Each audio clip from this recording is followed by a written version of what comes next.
Hey there world, welcome to IMR, the Indie Movie Review, where I review the many independent movies that fall below the radar due to the overexposure of many Hollywood blockbuster movies.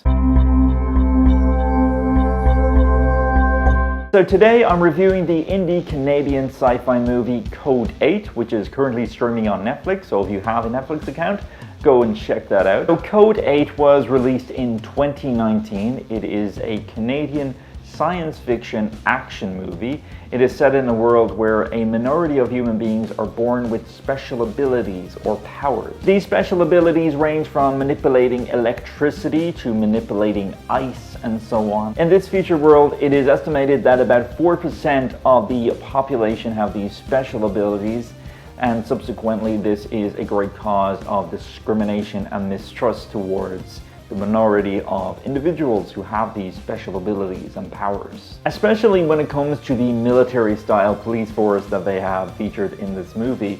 In fact, one of the police officers suggests that if they want to use their powers, they were required to have a permit. Now, this could of course be lip service in order to create the illusion of fairness in their society. Code 8 stars Robbie Amell, who some of you may recognize from The Flash, and Stephen Amell, who some of you may recognize him from The Arrow. And yes, they are related to each other.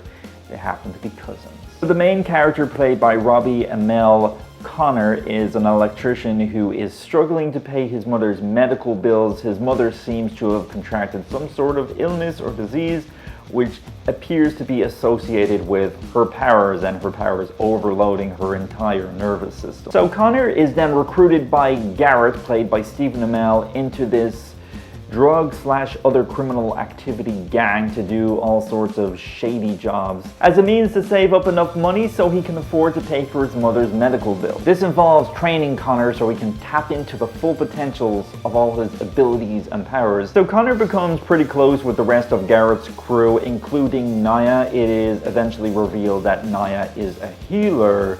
So the big question remains, will Connor use Naya to heal his mother? Well, there's kind of a twist to that question, so I'll let you figure that out by watching the movie. Sorry guys, I don't do spoilers. So all in all, I like this movie. For an independent sci-fi movie, the special effects were actually pretty damn good, even by today's standards. The acting was great, great performances all around. The chemistry between the characters was amazing, especially between Connor and his mother and Connor and the other gang members. It had a solid story, however, other reviewers online have suggested that it may have worked significantly better as a TV series as opposed to a movie, and well, maybe.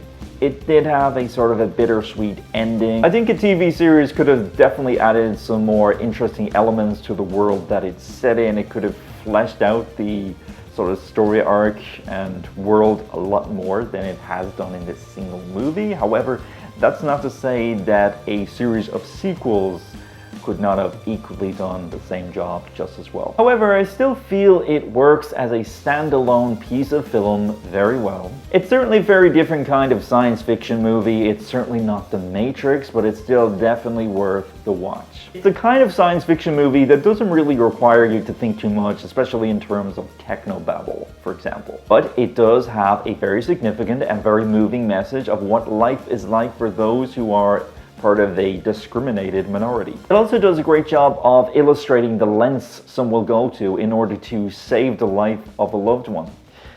So I give this movie 4 out of 5 stars, and I do recommend checking it out. So if you have a Netflix account, please do check out Code 8.